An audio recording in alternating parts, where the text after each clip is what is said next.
interact with Toku and ask him questions that have to do with you and your practice, which is awesome. Yeah. Hey, Toku. So, Toku and I, who's never used Zoom before? Is everyone familiar? So we have a little chat window on the side. So if you have any questions that come along or ideas or thoughts or anything like that, feel free to type them in the chat, and you can either do it for everybody. You can choose if it's for everyone, or if you could choose if it's for one person at a time. Usually it's best practices on Zoom to stay on mute unless you're actually speaking, because there are all sorts of ambient sounds that end up sounding like static, depending on what's going on around you. So, hey, Jai Vanti. Hey. So wonderful. So welcome. Where is everybody from? I am currently in New Haven, Connecticut, but I am mostly living in LA. How about you, Toku? Where are you? I'm in St. Petersburg, Florida, and it's 81 here today. So. Oh gosh. We're talking about snowstorms over here. How about you, John? Where are you? I'm from Boston. You're from Boston. Welcome. So yeah, you get the cold weather situation. Sure do. I understand. How about you, Laura?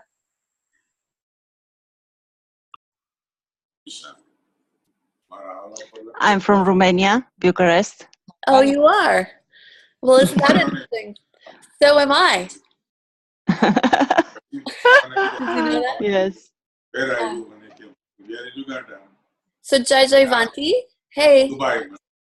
Hi, Jai. Hi, I'm in Uganda. You're in Uganda. That's amazing. Can I ask you a flavor, Jai Vanti? Because there's some sounds around you. Can you stay on mute unless we're actually talking? Okay. I don't know how to do that. 1 second. Okay, I can mute you from my end. I'm going to mute you now. Okay, thank you. Awesome.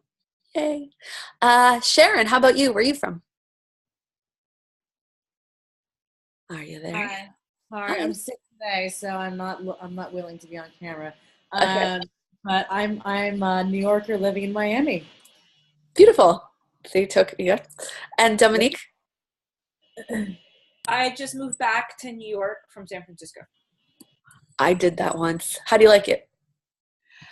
I left for a reason and I came back for a reason. Good way to put it. And Sophia, over there, I know where you are. Do you tell everybody else? Say hello. Where are you from? They're not saying. Nope. Sophia is actually my mom and dad in Toronto, maybe using Zoom for the first time, who are spying, I think, on to see what their daughter's doing. So hi, Mom and Dad. They're from Bucharest, Romania, too. So welcome to Romanians. So Toku, thank you so much for saying yes. When I made this invitation to you, you are an incredible coach. I've known Toku for a number of years now, 2 years, 3 years, something like that. We met at something called Camp GLP with the Good Life Project. The same camp where I met my fiance. That's right. That's right. Who's also named Christina, ironically. So. Yes, 2 Christinas in Toku's life. And I've really enjoyed watching your experience of coaching, your professional practice of coaching, and then your passion for what is it that makes a coach wonderful. What distinguishes the really masterful, great coaches out there who are truly changing people's lives, and then the coaches, you know, this industry is full of coaches who are kind of all right. They took a certification program somewhere, they read some books or whatnot, and they have some idea that coaching is more than just giving advice, but haven't really made the grade, or at least are on their way to doing so. And something that I watched you do that I really enjoyed was be very practical and disciplined in your exploration of what that meant. And I think now, after a number of years, and you have your program now working with coaches, helping them become, you know, better and better and better, you have a real sense. And thank you for bringing that to the grid community. Yeah, we'd love to learn some things, and for everybody here and for everyone who's going to see the recording, to up level our game. Yeah. Awesome. Cool. Yeah. Thank you so much for having me. Totally. Tell us a little bit about you and what you love so much about coaching, and what you see as the possibility for the industry in the future. Because our industry is kind of interesting. It's like really amazing, and at the same time, it's full of nonsense. Yeah, yeah, it's a great question. So I guess a little bit about my kind of background is that there's been a couple themes that have really carried throughout my whole life. One is really about seeking sort of deep truth in my life, and then one has been really this pursuit of understanding how to bring my gifts most fully into the world. So in high school, I was obsessed with philosophy. Actually went to a philosophy camp in high school. There was one in the world, and I went to it. And then I studied philosophy in college, and I was just fascinated with the big questions and these ideas of deep truths, and how do we ask really big questions with our lives. And that same journey led me to live at a Zen monastery for 2.5 years, where I learned a lot about the power of personal practice and the pursuit of truth. And so a lot of where I developed my sort of philosophy or perspective on coaching is from that sort of obsession or fascination with truth, married with I had over 30 jobs where I was 30 years old. And part of what I taught myself in having so many jobs was that how to learn things really, really quickly. I'd have to get on a job, learn it really fast. I mean, change jobs that often you have to learn really quickly. And just fascinated with how people learn and acquire skills at a rapid pace. And so a lot of what I bring to my coaching practice is from that experience. I worked in the music business for a long time, from that experience of philosophy and of living at the monastery. And what I see as a potential in our industry is that coaching is kind of this like the ugly redheaded stepchildren of like 4 or 5 different traditions. I've been making this a mind map of the history of coaching and looking at how Freud founded psychology and how Kant influenced the humanistic philosophers and coaches, and how all of this came down into this world of coaching. And coaching is really this kind of ultimate, it's like the MMA of personal development work. Like it just includes all of these different traditions, right? Like we used to have boxers and like wrestlers, and now they have guys that like box and wrestle and do all the crazy stuff. And coaches are like that. They're like the MMA fighters of the personal development world. Mm-hmm. And they have to really become masters of all these different disciplines. And so I think our industry is really young. And so people are looking for that kind of magic. Like, what's the magic key? What's the one thing I can learn and it'll change everything? But all the really great coaches I know have really learned how to master multiple disciplines and learn from everyone they're coaching as well as everyone they're getting coaching from. And so I think the opportunities, we can go from a industry where people are just trying to take one certification course and get their driver's license to really an industry of high performance race car drivers, right? Where it's not just, skateboarders I'm mixing my metaphors about here, but skateboarders skating in some skate park, but really like the X Games. We have these really finely tuned athletes who have trained and prepared themselves to perform at the top levels. And that's where I think our industry can go. And if we go there, I think we can have a really powerful impact on the world we live in. Awesome. I agree completely. Yeah. And I see that. I like your MMA analogy there. That's true, right? I have skills I bring that are different than the ones that you do. The mix, the tool belt, whatever you want to use, is what ultimately feels magical. People sit down with us and it's like, how did you know to do this? Like, well, it's been 10 years of trying this, that, and the other. I'm curious, the industry itself has changed, right? 5-10 years ago, no one really knew what coaching was. 10 years ago, no one knew what coaching was, right? Everyone knew what therapy was. Maybe the executive corporate, they knew that there was some kind of consulty, coachy stuff for top level people, but the rest of the world generally didn't know what it was, or maybe there was every now and then like a hint of it. And so the supply of coaches out there was a lot lower, right? Now, it is just blowing up, right? It's no longer something that executives and whoever use and then football stars. It's something for everybody. It has such a low bar to entry that anyone can do it. Now there are all these certification programs out there that are like a weekend, in a kind of sense. And there's this just like crush of how many coaches there are. What's different? What is required of us now versus what was required of us then to be seen and heard and stand out? Yeah, I mean, it's really interesting. If you look at the field of, I've been reading a lot about how NLP developed. Mm-hmm. And NLP in a way developed out of a reaction to traditional psychological approaches. They were like, we're not interested in hours of talking to someone on a couch. We want to do something that's more results oriented. Mm-hmm. But what happened, and it's actually something very similar happened in NLP, is that people started taking the most basic frameworks and techniques, and they stripped out all of the psychological underpinnings and philosophies under NLP and started teaching in a weekend, you could become a master NLP practitioner, which you can do all the techniques, but you don't actually understand anything about what you're doing. And so, and now, anyone can be a master NLP, right? It kind of doesn't mean anything anymore. And so I feel like coaching is very much the same way. It started kind of more rigorous, but people have been kind of stripping out more and more and like, what's the minimum we can teach someone and technically call them a coach? And so I think that was maybe fine back then, but I think if you really want to stand out as a coach, in Cal Newport's book, Deep Work, he talks about that the way our economy is becoming so global that the truth is that to be successful in any field, you have to be really, really good at what you do. Because the truth is now, I don't need you to just hire a coach that lives next door to me. I can hire any coach in the world, right? I'm available online. Christina, you're available online. If someone wants to hire us as a coach, super easy to find us. So the best coaches will continually get more and more work, be able to charge more fees, have more customers, more clients available to them. And everyone else is going to get less and less. So naturally, everything starts to get more concentrated at the top. Which means as coaches, we have to devote ourselves to really being extremely masterful at what we do. And I think that's important not just for individuals, but if we want the coaching industry to be more than just like a fad, like pet rocks, we want it to really be this force for change in the world, we need to raise our bar. It used to be that barbers used to put leeches on you and doctors were these crazy, wacky medicine guys. But what doctors did is they really stepped up and they said, okay, we want to take our job seriously. They got a little institutional, which I don't love, but they said, we really want to take ourselves seriously. And that's what made the medical field. It was people like us that said, we want to take our industry and our craft seriously. We want to devote time to it. That made medicine a thing. And I think coaching can do the same thing, can become as respected as, being a psychotherapist or being a doctor in the future, if as an industry, we start to take ourselves more seriously and devote more time to really becoming masters of our craft. Okay. So how did you do it?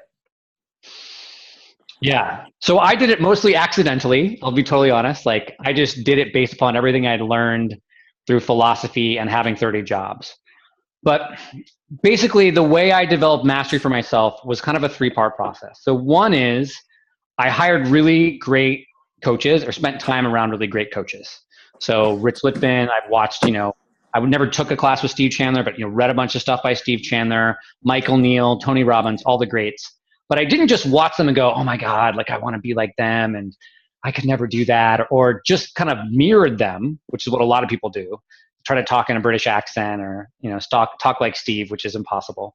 But I really said, okay, well, what are they doing? Like, I really want to understand, like, why are they asking those questions? And like, when Rich does this, why is he doing it that way? Or Christina does it, why does she do it that way? Let me see if I can understand it. And I deconstructed what they were doing. And so that was the first thing I did, is worked with and worked around great coaches and then really observed and deconstructed. The second thing I did is I talked a lot about coaching. So I'd watch my peers coach, and then I would say, hey, like, I noticed you do this, but I do this. Let's talk about that. And had these conversations about coaching. So it was in this container where I observed and talked about coaching. And then last, and this is probably the most important, was I did coaching trades where I got feedback on my coaching from coaches from a bunch of different schools and traditions.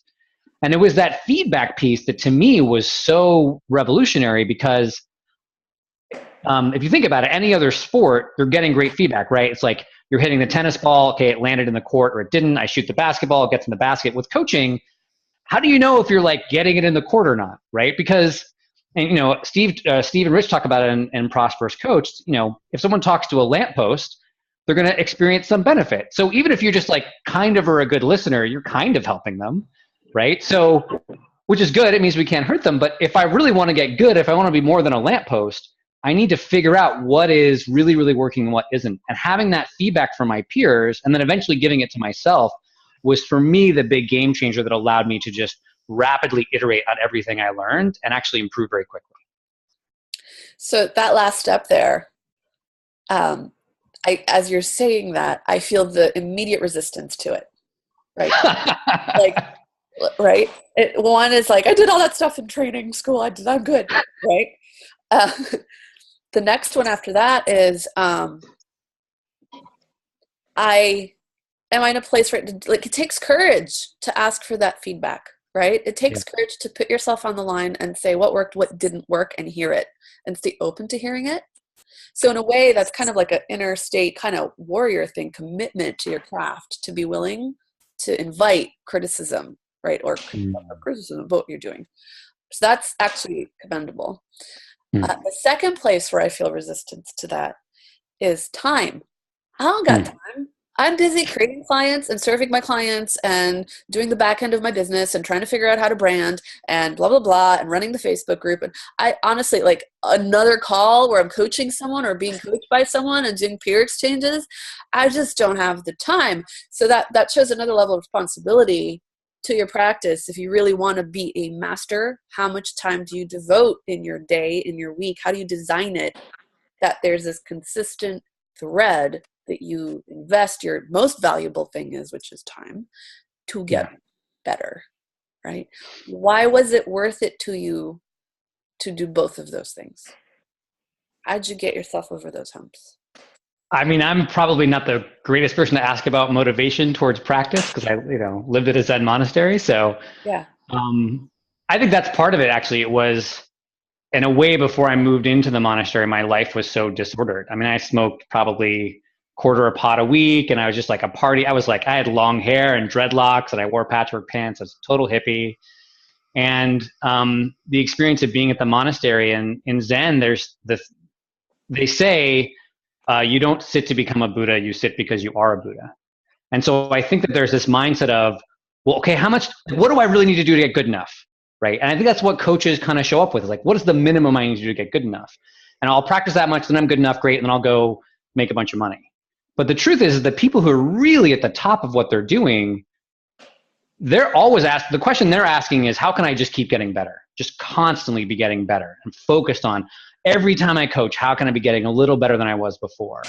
And I saw that in the monastery, so I was like, oh, wow, the power of practice is really incredible. And then I just naturally translated that into coaching. But to me, it's sort of like mastery with an end goal. It feels very frustrating. But if you look at mastery or practice is the activity of a master coach or a master in any field, then it becomes like, right, what are the immediate benefits I get from practicing? Which is, I find the more I practice, the more devoted I am to my craft, the more fascinated I am about coaching. And then to me, it's all about the better I get at really understanding how I can create incredible transformation in the life of the person in front of me. And that's my fucking coaching crack. Like, I just give me more, when I have an incredible coaching session, like, that's great. Or when I don't, like, ooh, what could I learn from that? I just am passionately obsessed about how can I get better. And the more I get into it and the more deeply I practice, the more that passion grows. And I mean, and it's the same thing I brought to, I'm sure you talk about this in Hats, the same thing I brought to my sales, my business game. It's all about practice and trying stuff out and figuring out what works. And so it applies to mastery and coaching, and it applies to building your business. It's no different. Did I answer your question, or are you going to call me out for not answering your question? Where you went was great. And then the thing that came up for me as I was listening to you was a mindset thing where, especially for new coaches, this is something that I find with new coaches. They're in such a hurry to be the best. And then they judge themselves when they have less than stellar sessions with potential clients or regular clients. They're busy judging against a projection of what they think Rich does or you do or I do or Steve does or whoever, right? Yeah. And just the process of learning how to be better means that they're not good enough, and it's this heavy weight of doubt and forward action and movement towards getting better and better, right? Yeah. Versus a mindset of, the way you're talking about it, this obsession with just getting better perpetually, forever. It doesn't stop, and it doesn't imply there's a decoupling of, I want to learn and study and be better and pay attention with each session so that I can learn and not get lazy about my practice, right? And it doesn't mean I'm not good enough now. Yeah. So there's a way that there's kind of two things I want to say about that. So one is that there's a way in which we I always tell coaches, if the question you're asking is, how good am I? That's just a bad question. Just don't ask that question. Because, who knows, right? I'll watch Rich coach and I should just be like, oh, I should just never coach again. Like I could never do it like that, right? Or watch you coach. I feel the same way. But then I'll do a session or I'll watch Rich coach and I'll be like, oh, I think he totally missed something, right? And I'll be like, you should have gone here. And people feel that way about when they watch me coach. And so it's just a bad question to ask in general. The question should be, how good can I get, right? Or how could I get better? That's the great question. Right. And the second part is you got to make it fun. I mean, so my original idea for this, the program that I run with the other Christina Salerno, is this thing called the Samurai Coaching Dojo. My original idea was to make it just like the Zen monastery, where we were going to do day-long meditation retreats, and I'd hit people with a stick, and not that exactly, but it was going to be really intense. And she said, well, how could we bring an element of fun into this? Because you have a kind of fun, goofy attitude. How can we bring an element of fun in? And so we brought in this element of samurai and being this samurai warrior. And what's amazing is as we brought fun into it, people relaxed around it, right? It's mastery, but you don't feel so hard. It's like, right, I'm in this samurai battle, and if I lose, okay, great. I pick up my sword, and it's like a video game. You get another life and you can play again. And so that's the other element, is you take the craft and the mastery really seriously and yourself really lightly. Because I assure you, there are days where I do sessions and I'm like, what the hell was I doing? I didn't get anywhere with that client. What's going on? And I kind of go, man, I don't know what I'm doing as a coach. I still have days like that. It's less and less. And now I just go, great. I have that feeling, right? That feeling. I run that little script for a few minutes. They're great. What can I learn from that? Cool. Thank you. Yeah. I'm eager to ask my next two questions. Do it. I'm going to change this so I film noir, but go ahead. So the first question is, so you talked about peer coaching and asking for honest feedback, right? Yeah. What about beyond that? So for everybody watching here, right, on their own, at home, they want to develop a practice of mastery. Yeah. What can they do for themselves with each session that they have? After the session, what would you say would be a really wonderful way to debrief, in the same way that you have your clients go off and journal or whatever it is that they're doing to help integrate everything that just happened? For us as coaches, what can we do with each session that if we do this consistently for the next 6 months, our coaching skills, et cetera, will be in another, order of magnitude better? How do we improve on our own? Yeah. So on your own, there's kind of 3 practices I recommend. So the first is, it's just a reflection practice. The simplest questions are to ask, what worked, what didn't work, what could I do differently next time? If you want to get a little bit more involved, so I have this acronym I use. My team doesn't like it, so it may get changed at some point. It's called FUDOG. I just like FUDOG is this Buddhist it's a Chinese lion that protects the Dharma. So that's why I like it. But FUDOG stands for focus. So what is my practice focus? So you actually pick something specific you're practicing in your sessions with your clients. So that might be holding space longer, or practicing with more silence, or recently I've been practicing with reverse negative coaching, which is when a client states a belief, you just totally you just agree with the belief so wholeheartedly that it changes their perspective on it, because they're not used to it, right? So how do I work that into every session? So what's your focus? U stands for uncovered brilliance. So what brilliance did you uncover in the session? What worked really great for you? D stands for dissonance. So what kind of felt funky? What didn't really work? O stands for opportunity. What was the opportunity in the session? And then G stands for gap. Where is the gap in my knowledge? In a way, that last question is the most powerful, because you can start to really develop, what is it about my coaching I still don't understand? And that's where you then devote your time of study and working with other coaches. So that's the first practice, is just reflection. The second practice is to just watch your own coaching sessions afterwards and take notes on it. So it is awful. It is the worst. It is a brutal press, listening to yourself on audio recording, but more painful, because you feel oh man, I'm going too fast, right? I hate doing it, but about 20 minutes a day in my practice right now is I just watch 20 minutes of me coaching and just what did I learn? What did I miss? What's going on with the client that I didn't see? You learn so much from watching yourself. And it also makes you more relaxed around getting feedback from others. That's the second. And you can do the same thing. You can do FUDOG or those 3 questions. And then the last is to watch a really great coach and then deconstruct it. Christina Salerno and I created a tool for this called the Sensei Study Tool that looks at these 4 phases of a coaching conversation. The open, which is the beginning of the conversation where we're developing rapport, connecting with the client. The drop, which is where a great coach drops or chooses an area to focus around. The shift is where a client has an insight or a change in perspective. And the close, which is where the client moves from the conversation out into the world. And so I just draw, we can probably share a link to this thing, but you can just draw these 4 lines like this. And I write, what's the coach doing in this opening? How are they developing rapport? And the drop, how do they choose what to coach around? How are they figuring that out?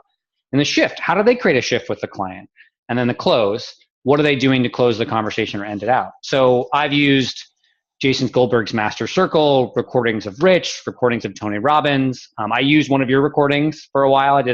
I watched your Master Circle recording a couple times and learned a lot from that. And that's a great way to really understand what great coaches are doing.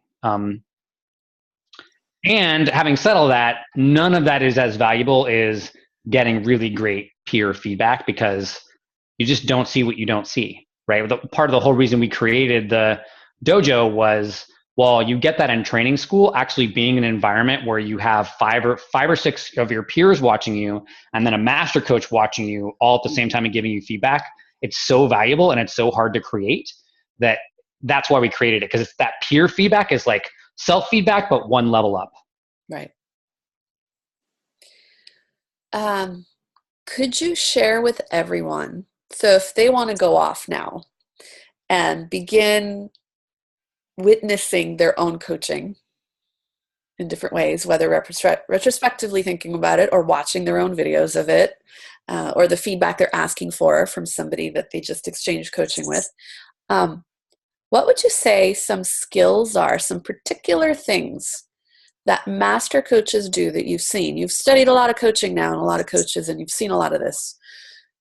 Give me 3 to 5 awesome skills that if you're going to be whatever it means to be a master coach, right? But you definitely see these things happening that are beyond what, the beginning level thing that you would know to be doing as coaches. What are the things that you see that eventually all coaches get to where they're able to X, so that we can begin implementing those things and watching, where are we scared to? Did we do it? Where should we? Yeah, it's a great question. So I'm of 2 minds about this. So one is that the things that set master coaches apart from everyone else is not the specific skills, but the full complexity of the models in which those skills are placed. That's why it's so hard to watch Rich or even you coach and say, great, I'm just going to do, Christina did this like visualization where she had the person talk to the part of but if you don't understand the model behind why that works, you're limiting yourself. You're kind of always just parroting somebody else. You're doing like karaoke coaching basically. And so I'm happy to talk about the skills and understand that you have to really develop to reach a level of mastery, know how to use them. Yeah. You have to develop the models to understand them. So the 3 skills that really stand out to me that I've noticed master coaches do. So one is how much work they do before the conversation even starts, right? And it's, I would call it finding the perfect place to drop. Newer coaches tend to go with 1, either what the client brings them, which is usually never the issue, right? Or 2, they they'll go 1 layer down or 2 layers down. They'll be then they'll start digging in. And the truth is that if I had an hour, I'd much rather spend 50 minutes finding the perfect thing to coach around and then 5 minutes creating a little shift in perspective than spend 5 minutes finding something to coach around and then spending 50 minutes getting down to the place where the real belief or problem or challenge exists. So that's the first skill, is just finding the right place to drop.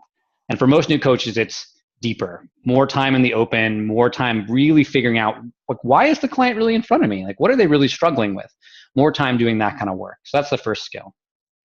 And the way you practice that is just spend more time before you start coaching. Stop worrying about where you're trying to get to. Really find a really great place to start from. That's number 1. A good thought comes up, whatever your question is for them, where you're trying to find that spot, to just keep asking what else. Yeah. That's a good question for that moment. Yeah. Okay. Keep going. Yeah. And there's 2 ways. I can get really geeky in this. There's kind of two ways that great coaches do this. They either zoom in, so like they'll go deeper and deeper into one subject matter, or they might zoom out. So it might be like you cover 5 completely unrelated topics, but then you see a pattern woven through all of them. Both of those are great. So neither one is more right than the other.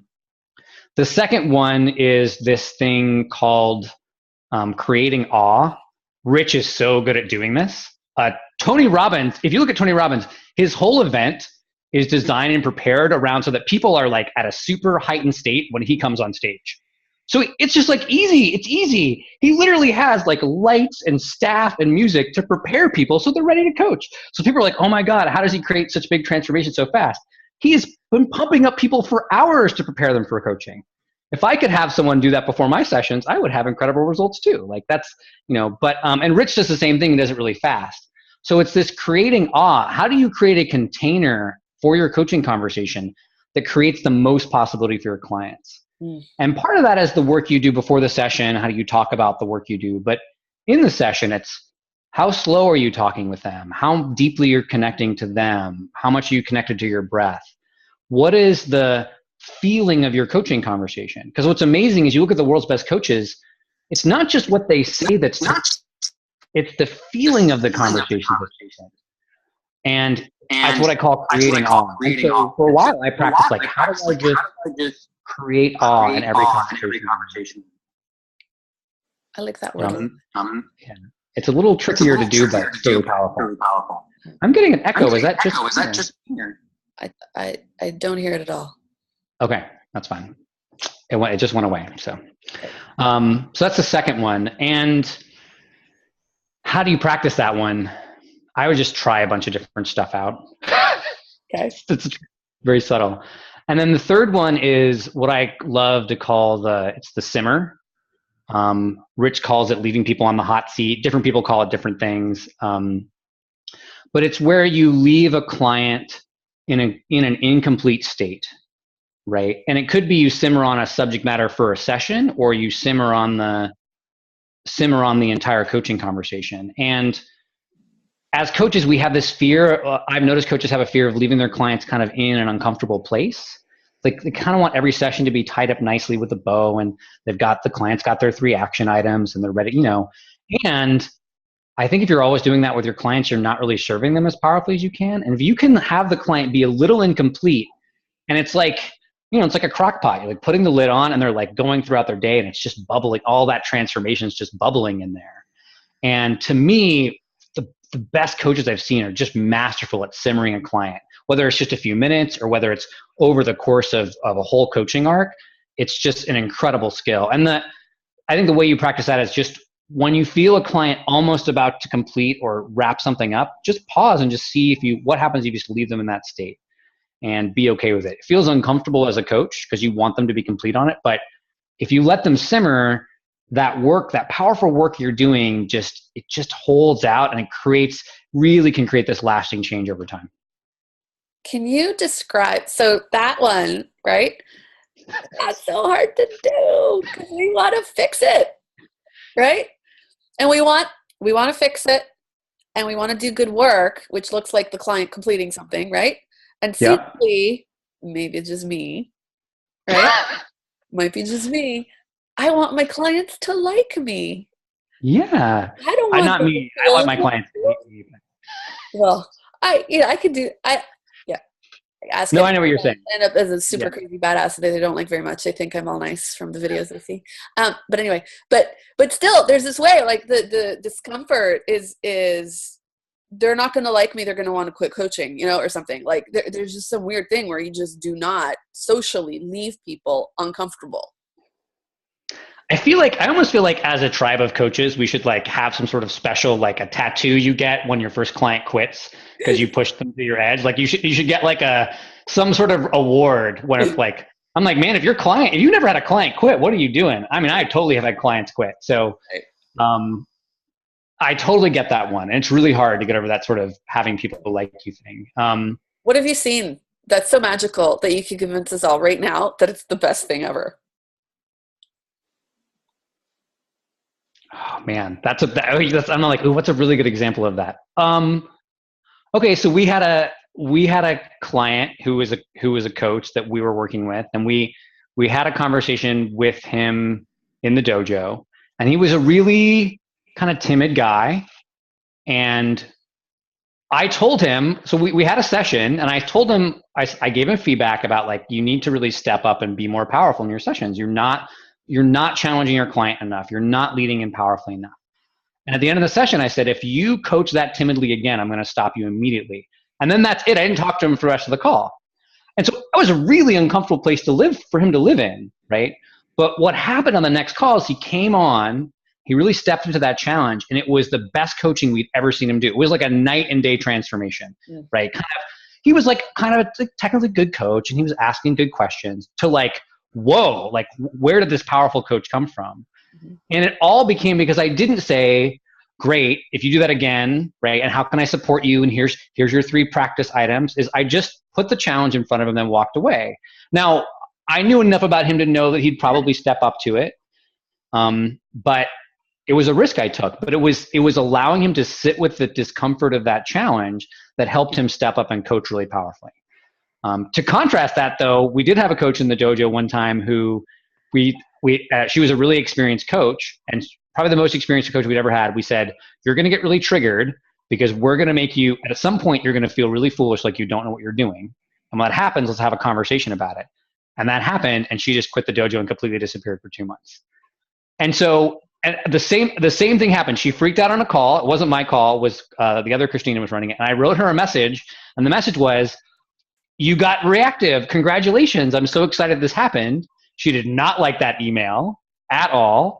But then 2 months later, she wrote back and said, actually, it was a really powerful experience. So she totally quit on me, and I still knew it was the right thing to do to serve her. So it's an edgy game to play, but it is when you see someone, you really simmer someone, and then you see them go through that incredible transformation. Yeah. It's so powerful. And to me, it's like, it's what we owe our clients, because everyone else in their life, just trying to get them to like them. How can I get you to, that's what we all do to each other. How do I get you to like me? And as coaches, we need to be such a strong stand for our clients' transformation that we are willing to put our own, like, even then continuing working with us on the line to really see or hold for them what is possible. That's our responsibility as coaches. I think that's beautifully put and really powerful. Thank you. Thank you. Are you open to us taking questions from the people? Yeah. Let's do it. Okay, cool. Who has something that you'd like to ask Toku? He's here. He's open. What do you want to know? Or do you want to share about your own practice and places that you've run into, like, I don't know what to do when this, or your own doubts or fears or ideas around what mastery around coaching is?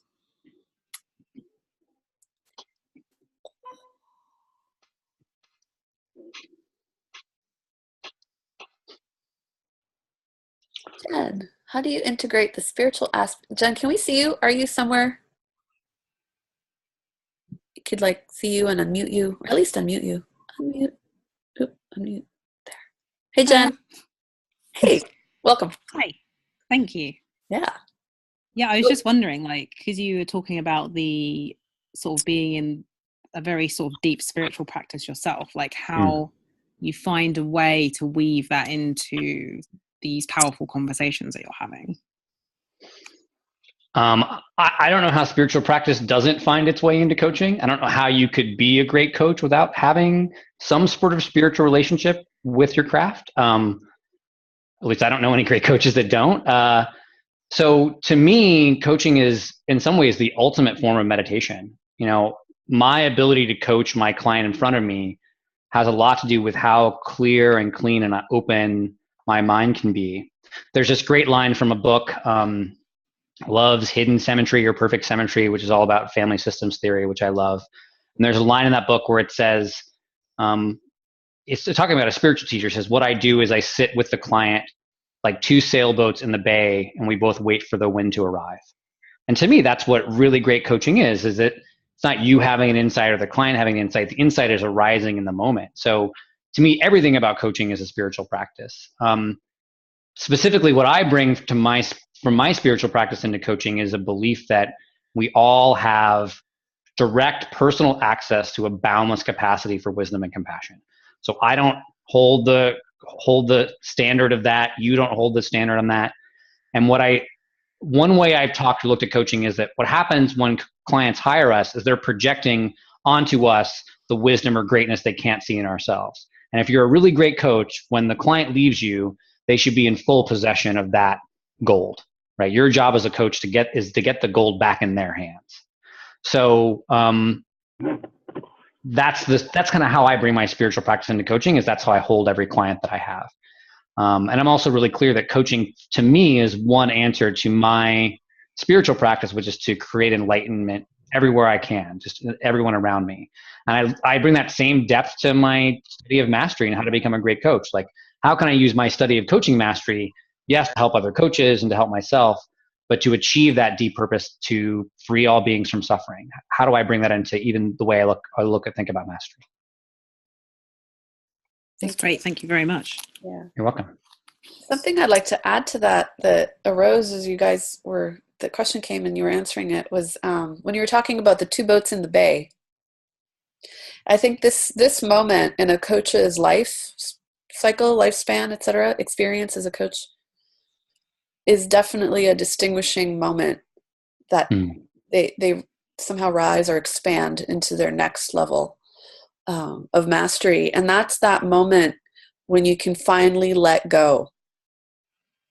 It from having to follow a method, having to know the 6 tools, having to over prepare before the session, that let go into being with your client in the moment without knowing what to do next, without the pressure of having to know what to do next and the spinning in your head about what do I say next, what would Steve Chandler do, what is the right thing right now because the best coach would know, blah, blah. All that self-consciousness can get put to the side. We've practiced enough that we can be so present in that moment and the next perfect thing arises and then you say that. When we can do that, we can open a field, a space that's very different than the one where we're coming from our sort of left brain conscious, what do we do next mind. And even though the client may not know what's going on, they will feel it. And I think it's somewhat related to that moment of awe. It's not controlled, right? Being able to let go into a somewhat out of control state with your client there who's paying you money to perform somehow, something. And it's not about you anymore. You know what I mean? Do you think? No, totally. No, I love that.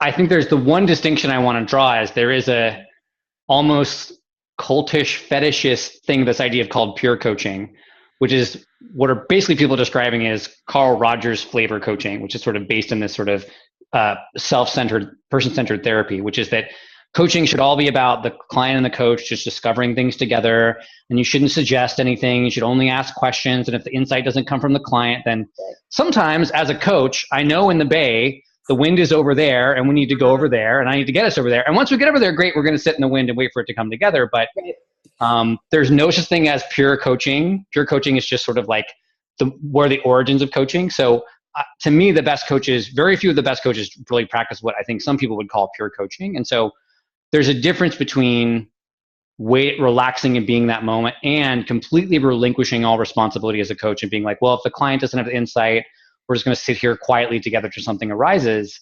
understanding that works great sometimes, but not other times. And so I think there's some people think, well, I'm there when I'm just like not ever saying anything to the client or only asking the client questions. There's a level above when you know exactly when to lead a client to a different place and exactly when to hold.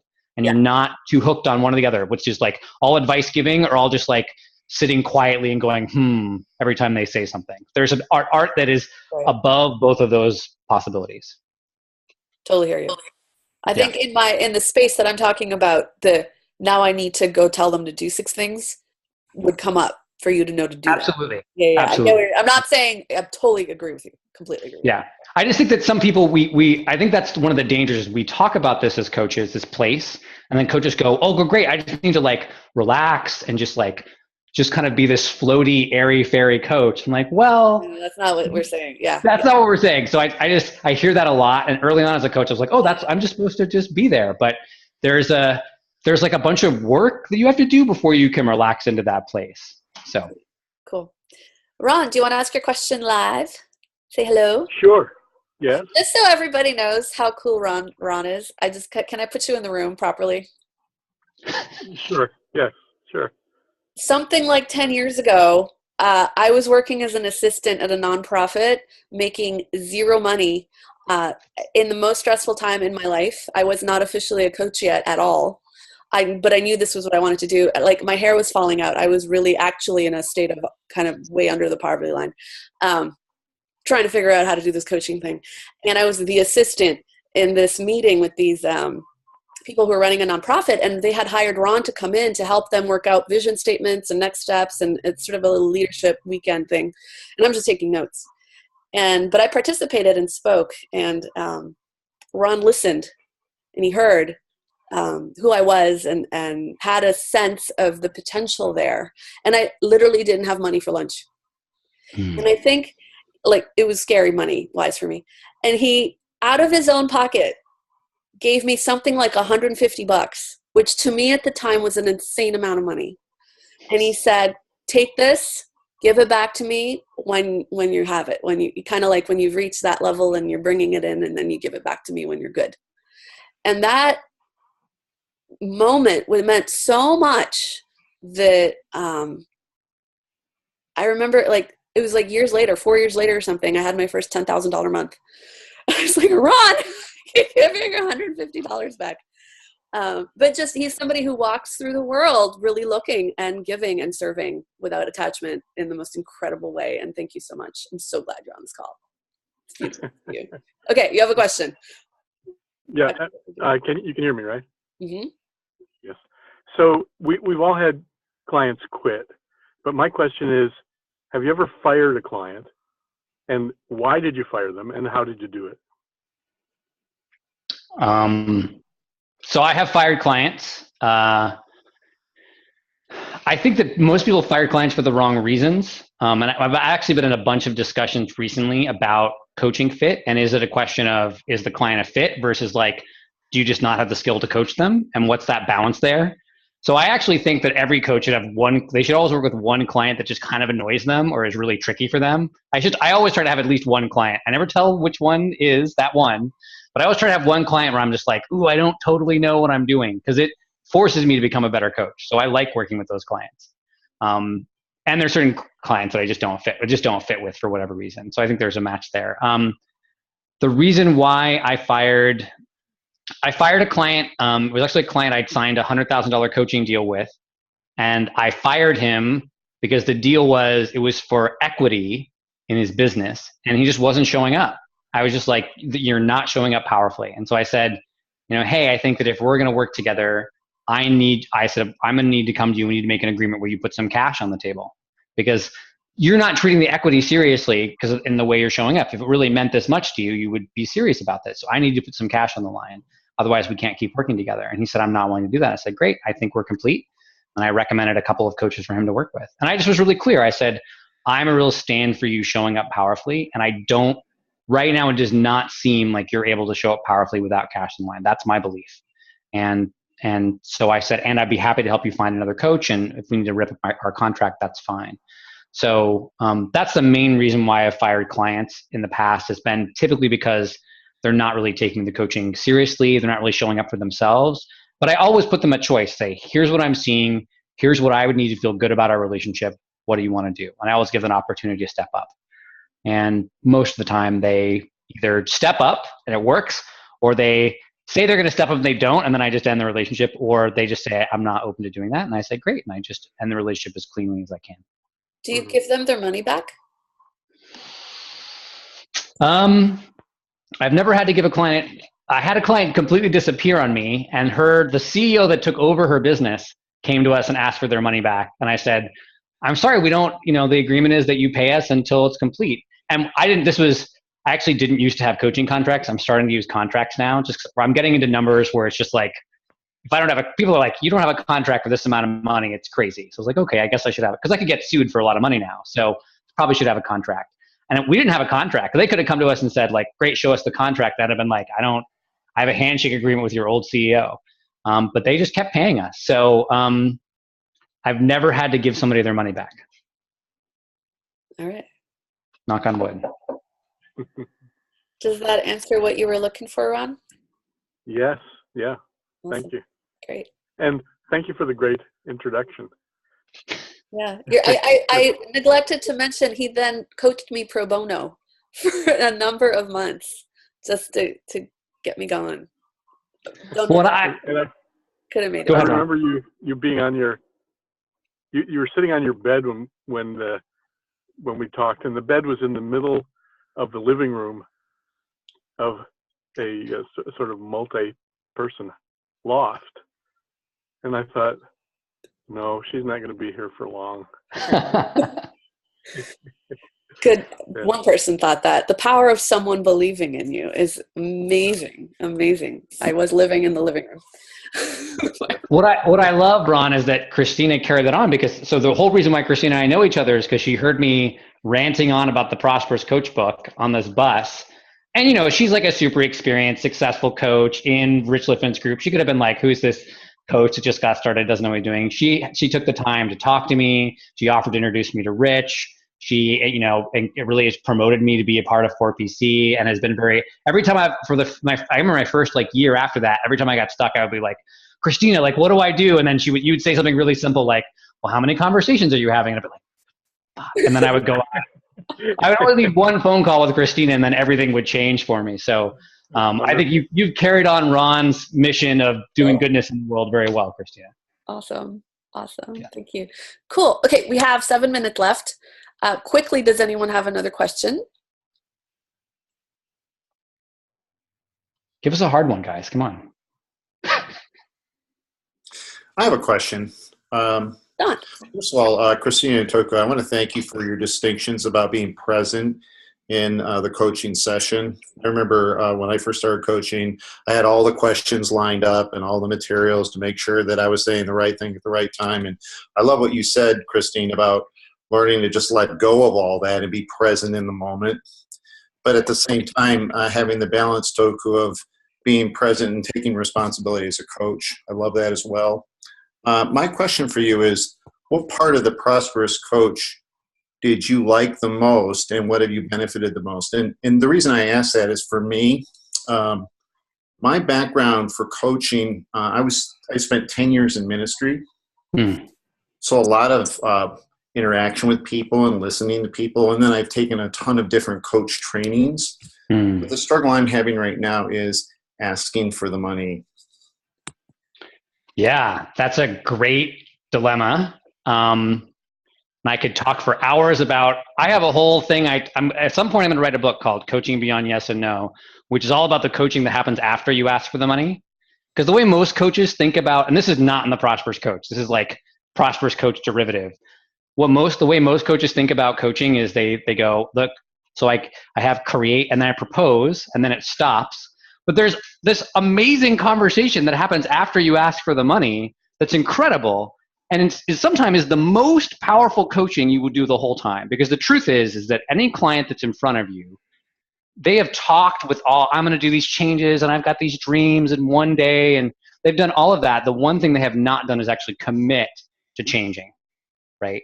And what you're really asking them to do when you ask to pay them is you're saying, great, now it's time to commit.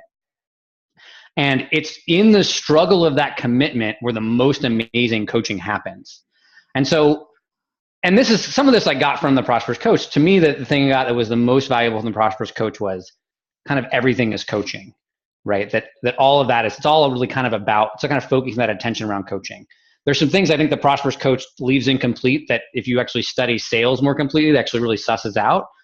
There's things that Christina talks about that's like kind of based on Rich's ideas, but you need to take it a few steps further. And a lot of that has to do with how much the industry has changed. Like I think that if you're Rich, you can do that, right? But it doesn't always work for everyone. Like we need to have some other tools and techniques and other modalities and ways of thinking. And I love, Christina, I've talked a little about what you do in Hatch. And even though it's based on that theory, it's also based on your experience of taking that theory and putting it into the world, not as a particularly attractive British guy that's been coaching for 10 years. And it's those little pieces that actually make a big difference. So the most valuable tool I got from the Prosperous Coach was it's all coaching. And I think the opportunity I would see for you, Dawn, is how can I make that last part after asking money? How do I make that as interesting, as practiced, as powerful as the whole rest of the conversation combined, right? Because that's my experience. That was the big shift. When I realized that the coaching that happens after asking the money is the most powerful coaching I can do, whether they say yes or no, whether they commit to working with me or they commit to something else, paying for their kids' college fund, staying in the business they're in, whatever they commit to, if I can serve them really powerful then I'm really changing their lives. The rest of it is just like nice, dream, all that stuff is great. It doesn't matter unless they commit. So I may have over-answered your question. But. Thank you very much. Thank you. Yeah. That's actually great. Quite useful. Love it. Cool. Okay, so Q&A over. Before we go, briefly, what have you been talking about this dojo thing? Right, like you told us a little bit about it, and I know that you offer something that is really unique in the coaching industry. It's a really cool platform to do all the stuff we're talking about right now. Can you spend the next 3 minutes giving us a little bit of an idea of what this dojo is? Sure. So the dojo is not designed to give coaches driver's licenses. That's what certification programs are for. They do some of them do an okay job with that.